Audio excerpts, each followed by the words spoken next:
Sejauh ini masih banyak ditemukan kasus-kasus persekusi, kekerasan, dan diskriminasi oleh satu kelompok masyarakat terhadap kelompok lainnya.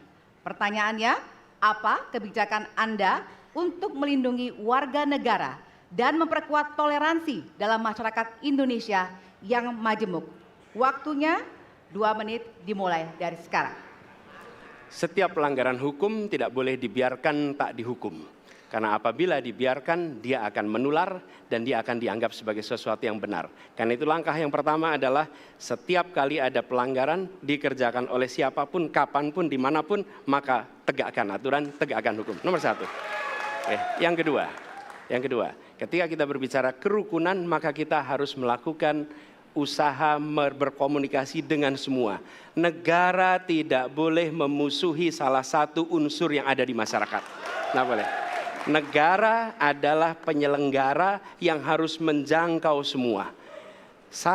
Kami mungkin tidak suka, mungkin tidak setuju dengan pikiran seseorang. Tapi negara harus memberikan hak kepada dia untuk berbicara, termasuk untuk mengkritik. Sehingga ada ruang kebebasan kepada rakyat untuk menyampaikan pendapatnya.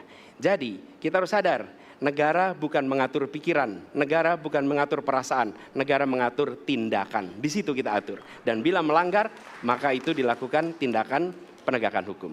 Lalu ketika sampai kepada usaha untuk menjangkau semua, pasti komunikasi dilakukan. Tapi selalu saja ada peristiwa pelanggaran, ada peristiwa kekerasan, dan seringkali rakyat tak tahu kemana harus melaporkan.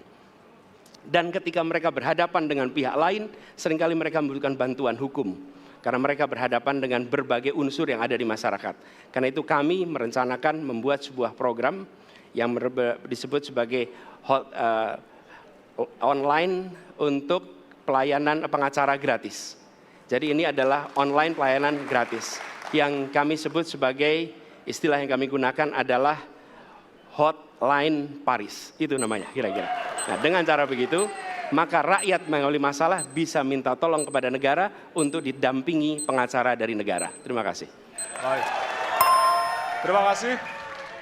Dan selanjutnya kami persilakan kepada calon presiden nomor urut 2 untuk menanggapi jawaban dari calon presiden nomor urut 1. Waktu Bapak 1 menit dimulai dari sekarang.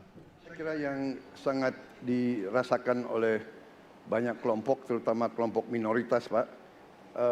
Saya ingin tanya bagaimana tanggapan Bapak tentang keluhan adanya kelompok-kelompok minoritas yang ingin membuat tempat ibadah tapi sangat sulit karena faktor-faktor yang dipersulit oleh birokrasi dan sebagainya.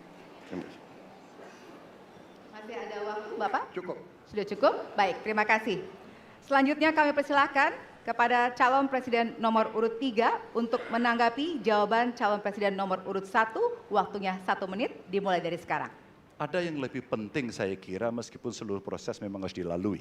Penegakan hukumnya, menghukum yang bersalah, dan aparat hukum tidak boleh ragu pada soal itu.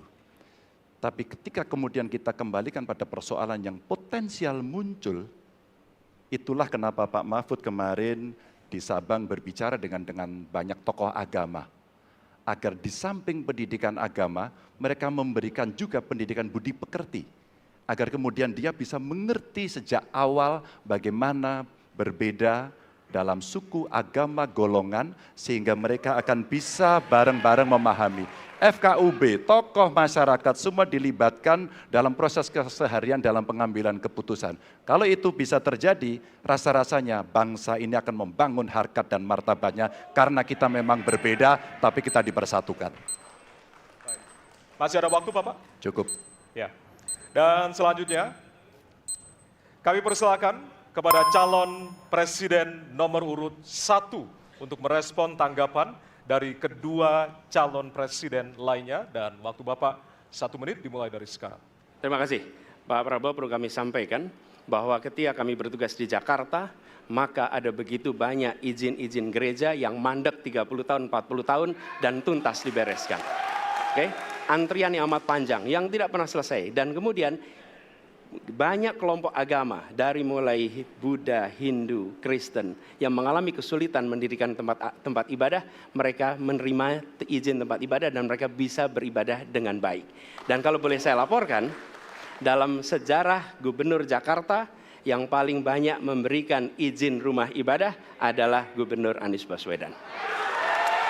Termasuk ketika umat Islam mau mendirikan masjid dan tidak bisa mendapat izinnya, saya bicara. Ketika umat Kristen mau mendirikan gereja tidak bisa mendapatkan izin dari masyarakat, saya bicara. Dan semuanya akhirnya mendapatkan izin untuk bisa beribadah. Terima kasih.